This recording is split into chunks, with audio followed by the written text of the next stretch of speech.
Want to save time, money, and your sanity while planning your wedding? Subscribe to Wedding Planning Podcast Premium on Apple Podcasts for early ad-free access to all weekly episodes, plus an exclusive bonus series that outlines exactly how to use ChatGPT to your advantage with dedicated meetings for customizing your budget, finding the perfect venue, hiring your vendors, and so much more. Save hours of time, avoid tons of wedding overwhelm, and make confident decisions faster. Subscribe now on Apple Podcasts and start planning with clarity. Enjoy the show. Thank you, as always, so much for carving out a few moments of your day to spend here with me talking about all things wedding. Last week, I shared 5 tips for success if you're considering doing some or all of your own wedding flower arrangements. We went shopping together at a floral wholesaler to get a feel for availability and price points, and you learned exactly how to source and design professional-worthy flowers and centerpiece decor for a fraction of the price of actually working with a professional. This week, I have an inbox full of your wedding flower questions, and I also put together a list of the top wedding flower mistakes that I see couples make, so stay tuned for that later on. Let's get right into it, shall we, with a great question about how much should 5 relatively simple bouquets cost? I'm being quoted over $1,200, which feels so ridiculous. All right, I immediately bumped this question up to the top of the show because it's really important to understand what goes into a floral price tag and any other vendor for that matter.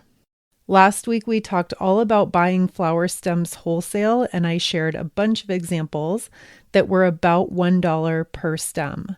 So how on earth do we get from $1 per stem to $260 for a simple bouquet?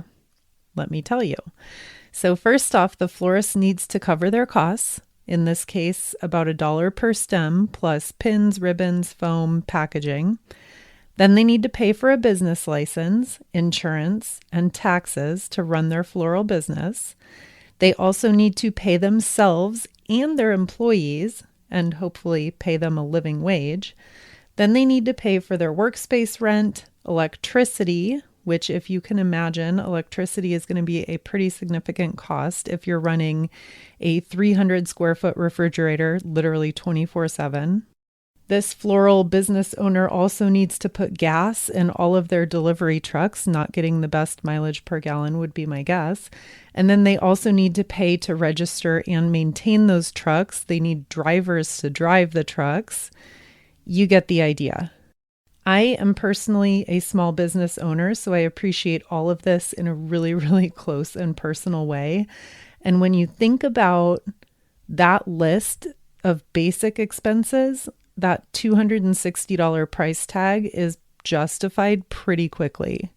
So when we talk about doing things on our own versus working with a professional, you are trading your time for money. If you are someone who happens to have more time than money, then that's a great trade. If you have the opposite problem and you're working 80 hours a week as a doctor or an attorney and making plenty of money, then you probably have more money than time. And if that's you, then 9 times out of 10, paying someone else to do all this work for you is the way to go. And I'll just reiterate that point. As a small business owner myself with a family and a mortgage and school tuition and car payments, grocery, cable, electric bills, on and on and on, I would never criticize a small business for charging what they need to charge to cover their expenses and also to be compensated for their craft. Okay, we cannot underestimate that. But when you have more time than money, as a bride or a groom, as someone planning your wedding, then paying $1 per stem for wholesale flowers and arranging them yourself, that's a great option. But I wanted to highlight this whole point because I do want to respect the small business owners out there, like myself, who are charging a fair price to be compensated again for their expenses and also for their craft. All right, moving away from Small Business 101, how early should we pick and arrange our flowers so that they are still fresh?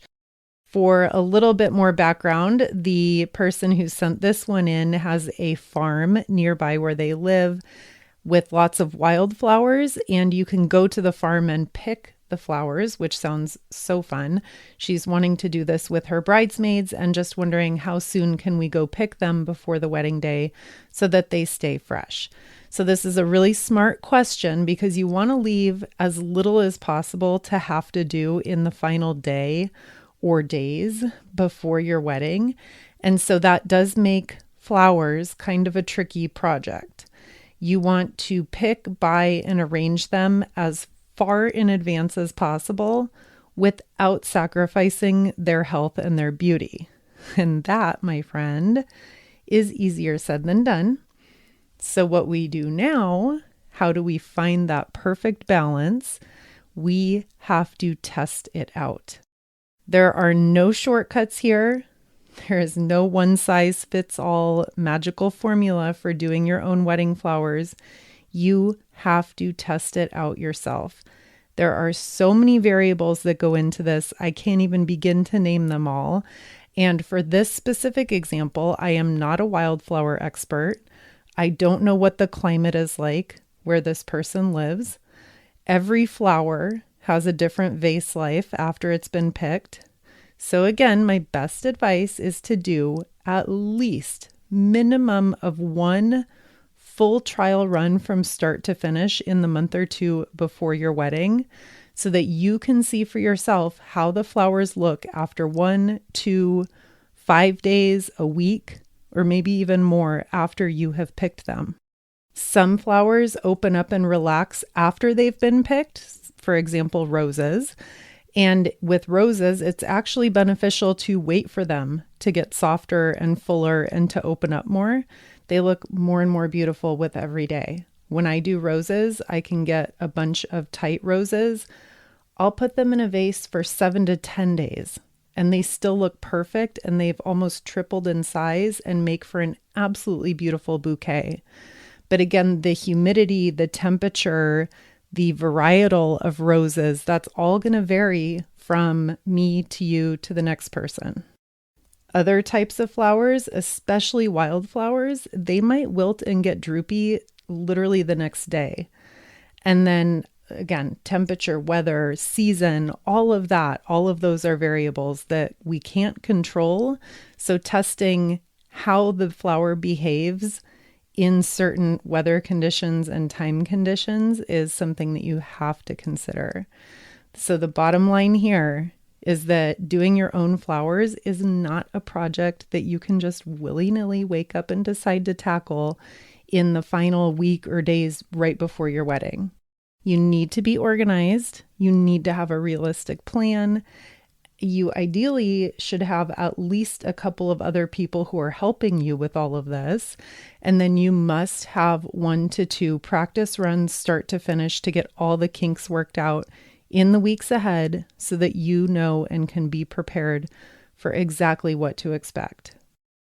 And when I say a practice run, obviously you don't need to go out and buy 500 stems of roses because that's how many you plan on buying for the wedding.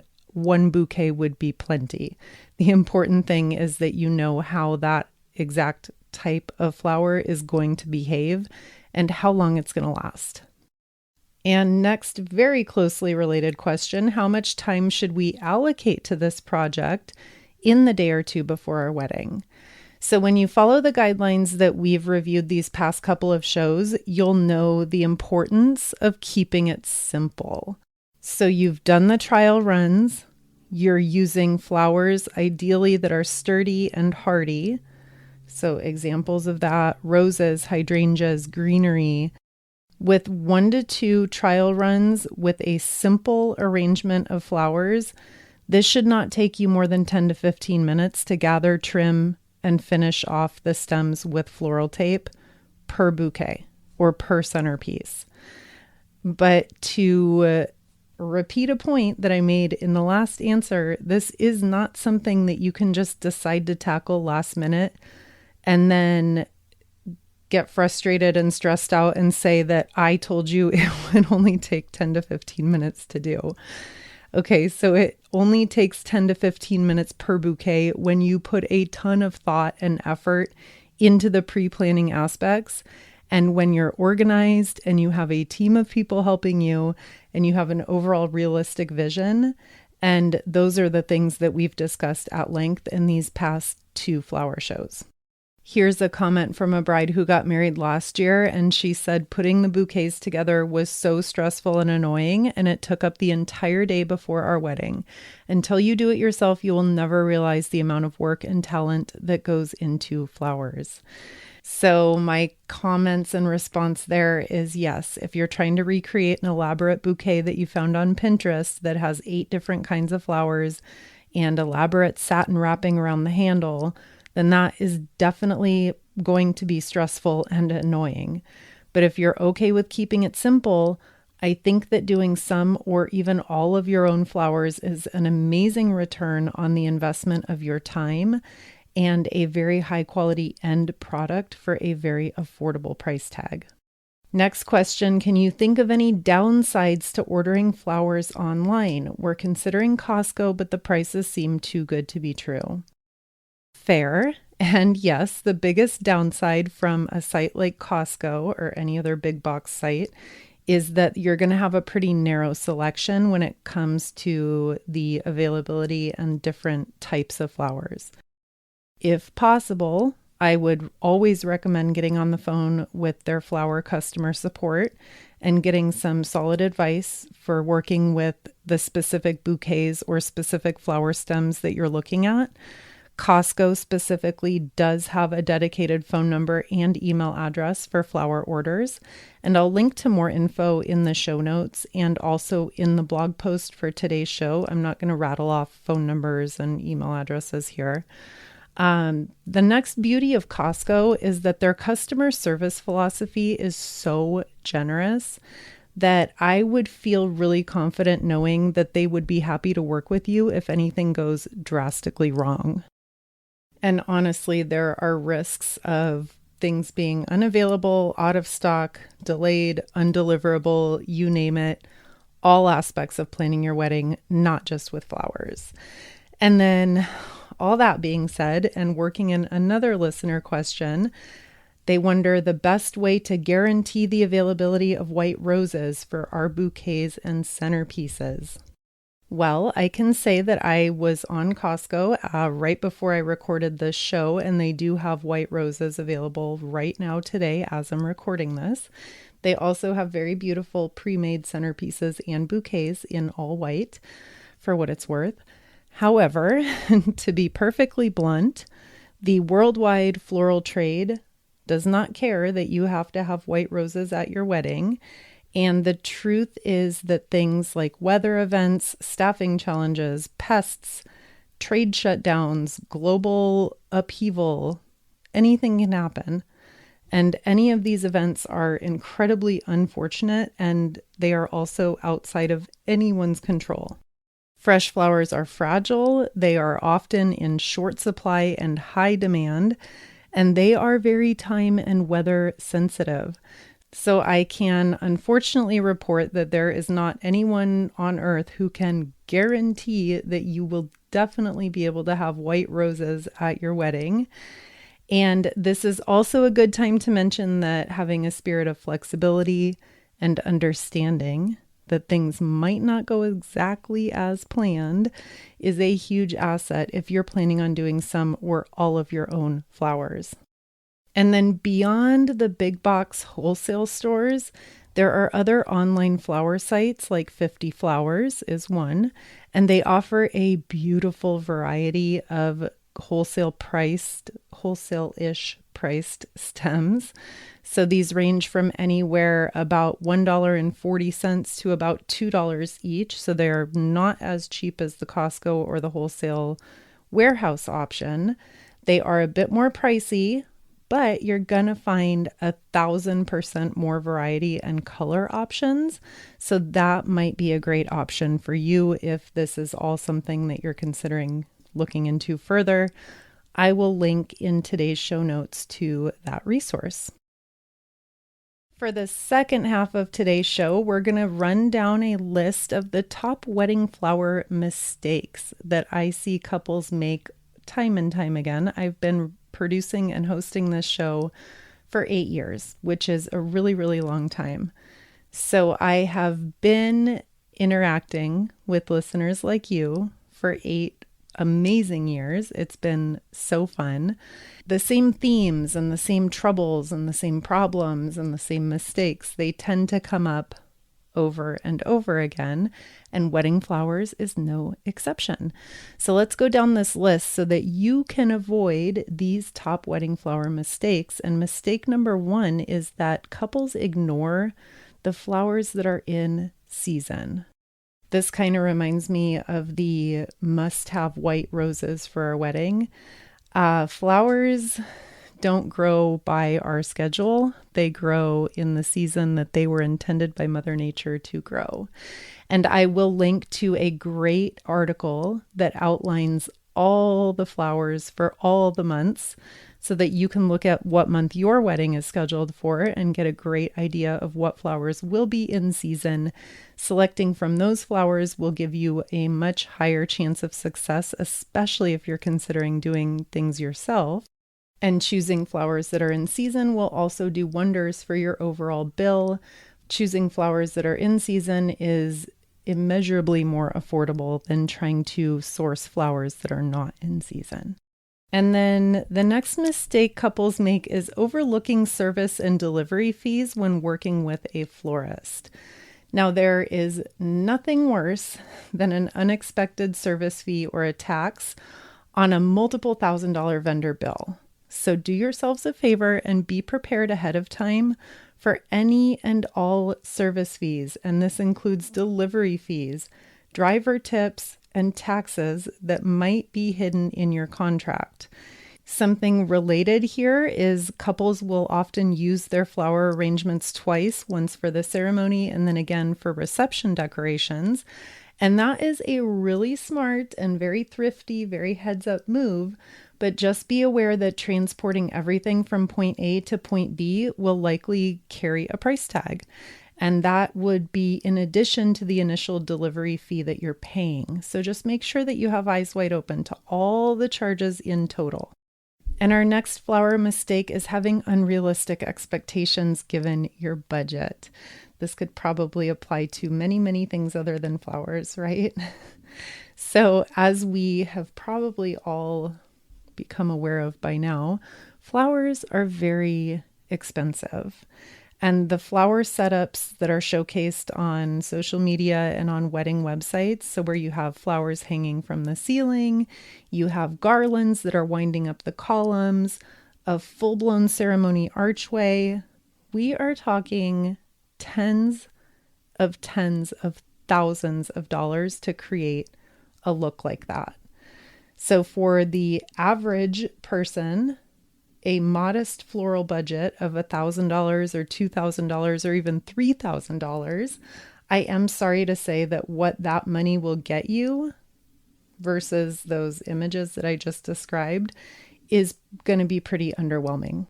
This will come as no surprise to you if you've been listening to this show and the one from last week.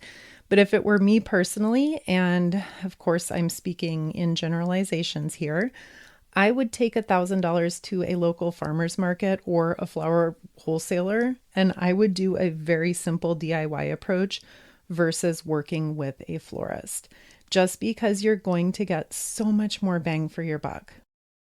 And this is a big one, big mistake, trying to do your own flowers, but biting off more than you can chew. Now, doing your own flowers is obviously a huge topic. We've been talking about it for 2 weeks, and I am incredibly passionate about this topic. I just think it's relatively easy to do if you keep it simple. So that's the caveat. Things snowball and start to go downhill very, very quickly when you try to do too much. You try to bite off more than you can chew. When you're seeing a beautiful bouquet on Pinterest that has 12 different varieties and 8 different colors, and you're trying to recreate it perfectly, it just doesn't typically come out the way you want it to in your imagination. I'm not saying it can't, it surely can. But for the average person who doesn't place a ton of priority on having like show-stopping professional quality flowers, if you keep it simple, that's always the best approach.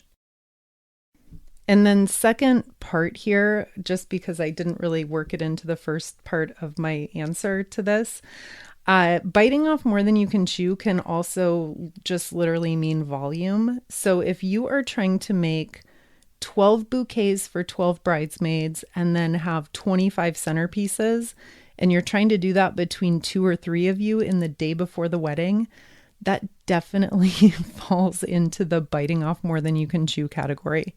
That's too many arrangements. I don't know where you would store all of those flowers. I don't know how you would transport all of those flowers. Maybe you have a plan, and I hope you do. And if you do, that's awesome.